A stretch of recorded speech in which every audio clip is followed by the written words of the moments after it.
Ok, bueno, pues aquí entramos a las fases del procedimiento, lo que te comentaba o anunciaba al inicio de esta sesión de responsabilidades administrativas. Mira, podemos poner dos grandes fases del procedimiento de responsabilidades administrativas. O vamos a verlo así, el procedimiento de responsabilidad administrativa tiene dos fases. Una fase administrativa propiamente, que es esta, aquí el primer cuadrito, y una fase jurisdiccional. Ok. En la fase administrativa participan dos tipos de autoridades, las dos administrativas, las cuales ya habíamos referido antes. La autoridad investigadora y la autoridad sustanciadora. Más adelante te voy a presentar un cuadrito donde vas a ver cómo interactúan una con la otra. Entonces, en la fase administrativa hay una autoridad investigadora y hay una autoridad sustanciadora, las dos administrativas. Pero también el procedimiento tiene una fase jurisdiccional, es decir, ¿por qué es jurisdiccional? Porque digamos, sustancia el procedimiento y en su momento sanciona o absuelve, según el caso, una autoridad administrativa, sino quien lo hace es el Tribunal Federal de Justicia Administrativa, ¿sí? O en su caso, una resolución emitida por esta que pudiera caer en los supuestos de impugnación constitucional, pues podría a través del juicio de amparo ser un tema que signifique ser impugnado a través de este tipo de juicios constitucionales, ¿ok? Aquí estaríamos también en la etapa jurisdiccional. Entonces, esto lo vamos a ver en los fundamentos del artículo 115, en el artículo 115 de la Ley General de Responsabilidad Administrativa, en el artículo 3, fracción 16ª de la Ley Orgánica de este Tribunal Federal de Justicia Administrativa, y en el tema del amparo lo vamos a ver de manera general y fundamento en los artículos 103 y 107 de la propia Constitución Política de los Estados Unidos Mexicanos. Entonces, dos fases, la administrativa, intervienen dos autoridades, la investigadora y la sustanciadora. Jurisdiccional, el tribunal, y eventualmente podría, por una impugnación constitucional, participar el Poder Judicial de la Federación. ¿Ok? Continuamos.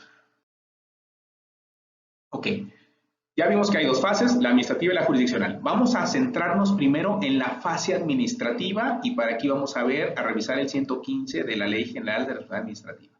Vamos a ver, fíjate que esto es bien importante. Dijimos que hay dos autoridades administrativas, la que investiga y la que substancia. Ok, ojo, no debe ser la misma. La investigadora y la sustanciadora, por disposición expresa del 115, no puede ser la misma autoridad, tiene que ser autoridad diferente. Y para eso, cada dependencia debe contar con la estructura mínima o la estructura orgánica mínima, necesaria para realizar las dos funciones. Es decir, debes tener un área de investigación y debes tener un área de substanciación. No puede fusionarse en la misma. ¿Por qué? Porque lo que se busca es garantizar la independencia entre ambas en el ejercicio de sus funciones, buscando la objetividad de la investigación, la objetividad de la substanciación y, en su caso, la legitimación o la legalidad, depende del caso, de la misma sanción que se llega a imponer. ¿Ok? Entonces, la autoridad investigadora y la substanciadora no pueden ser la misma, tienen que ser autoridades diferentes. ¿De acuerdo? Bien. Si te parece, continuamos. Ok, mira, vamos a entrar, antes ya vimos la fase administrativa, quiénes son estas autoridades, ya veremos un poco más a detalle también de la jurisdiccional, pero antes de eso, quiero que empecemos a vislumbrar los principios que van a regir al procedimiento. ¿A cuál? Al administrativo y al jurisdiccional. Vamos a mencionar los dos. Acuérdate que esta materia nos ocupa del primero. Te estoy poniendo el segundo como referencia. Vamos a hablar del jurisdiccional un poco, pero no es nuestra materia. Nuestra materia es el administrativo, pero te estoy tratando de dar un poco de la otra información para que vayas teniendo una película más completa de este tema. Entonces, mira, para la parte administrativa, el procedimiento administrativo, vamos a ver que hay 8 principios. Para el jurisdiccional hay 9. Ok. Si te fijas aquí, hay un igual en rojo en estos 4, significa que en ambos procedimientos es el mismo principio. Se repite o se reproduce el principio. Y en los que no, es un principio distinto, aunque pueden tener cierta vinculación o cierta relación. Entonces, en ambos procedimientos, en el administrativo y el jurisdiccional, debe seguirse el principio de legalidad. ¿Qué significa esto? Con apego a la ley. En ambos debe existir la presunción de inocencia. Ojo con esto. ¿Qué significa? Además, es un derecho humano. que nadie es culpable hasta que se demuestre contundente y fehacientemente que lo es, ¿ok? El de imparcialidad para el procedimiento administrativo, o sea, me cae gordo, bueno, pues entonces excúsate, no puedes tú seguir este procedimiento. Tengo un interés, es mi sobrino, no puedes seguir este procedimiento, debe ser de manera imparcial, en lo que al jurisdiccional encontramos que se sigue por otro principio, que es el de máxima publicidad. Para el procedimiento administrativo, principio de objetividad, ¿qué significa? Que esto va muy de la mano con el tema de legalidad, no podemos establecer conjeturas ni suposiciones, ni porque a mí me parece o en mi opinión, no, tiene que ser objetivo. De acuerdo con la ley, deben existir los medios probatorios fehacientes que acrediten la comisión de la conducta responsable. En tanto que en la parte jurisdiccional encontramos el principio de razonabilidad. ¿Qué significa la razonabilidad? Que todos finalmente los elementos probatorios generan indicios y que esos indicios para acreditar determinados hechos deben tener una conexión unos con los otros de una manera, digamos, lógica. Entonces, a eso se refiere la razonabilidad.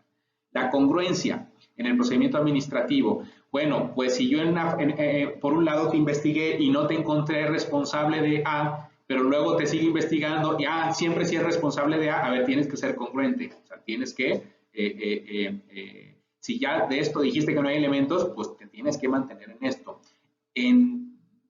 Por otro lado, en el procedimiento jurisdiccional encontramos el principio de proporcionalidad. Regresando al administrativo, encontramos el de exhaustividad, que significa que todos los elementos que tuvo o pudo tener a su alcance la autoridad investigadora o sustanciadora en un momento dado, en la fase administrativa, debieron haberse analizado todos, debieron haberse agotado todos los medios, o sea, de manera exhaustiva. ¿Okay? En otro escenario, en el procedimiento jurisdiccional, tenemos el principio de tipicidad, que esto no es otra cosa más que un encuadre entre la conducta, es decir, es lo que debe ver el tribunal, que se den todos los elementos entre la conducta cometida y la conducta prevista en la ley. Tiene que haber un encuadre pleno, completo, al 100%, si no, entonces no habría tipicidad. La verdad material, que la encontramos en ambos procedimientos, que al final del camino, esto significa, se relaciona con algunos de los principios que comentamos, necesitamos todos los elementos veraces, oportunos, que fueron aportados como prueba o que pudieron haber sido recabados en un momento dado por las autoridades para poder acreditar la comisión, para pasar de una probable comisión a una comisión acreditada de cierta falta grave. Y en los dos encontramos también el tema del respeto a los derechos humanos, que bueno, más que ser un principio como tal, pues todos los procedimientos están sujetos a los derechos humanos que emanan tanto de la Constitución como de tratados o instrumentos internacionales. Y en el caso jurisdiccional agregamos un nuevo principio que es el debido proceso, que también se va a vincular mucho con el tema de legalidad, se va a vincular mucho con el tema de audiencia y defensa, etcétera, etcétera. Bien, estos principios podremos ahondar un poco más en ellos ya en la parte de la presencial o en su caso en línea que tengamos de las clases o de las sesiones. Bien. Y abajo encontramos, como habíamos dicho, el fundamento de estos. Es decir, para lo que vea la parte administrativa, el fundamento de la institución de estos principios lo vas a encontrar en el artículo 111 de la Ley General de Responsabilidades Administrativas, en tanto que los principios jurisdiccionales los vas a encontrar en el artículo 3º, cuarto párrafo de la Ley Orgánica del Tribunal Federal de Justicia Administrativa. ¿Okay? Muy bien, continuamos.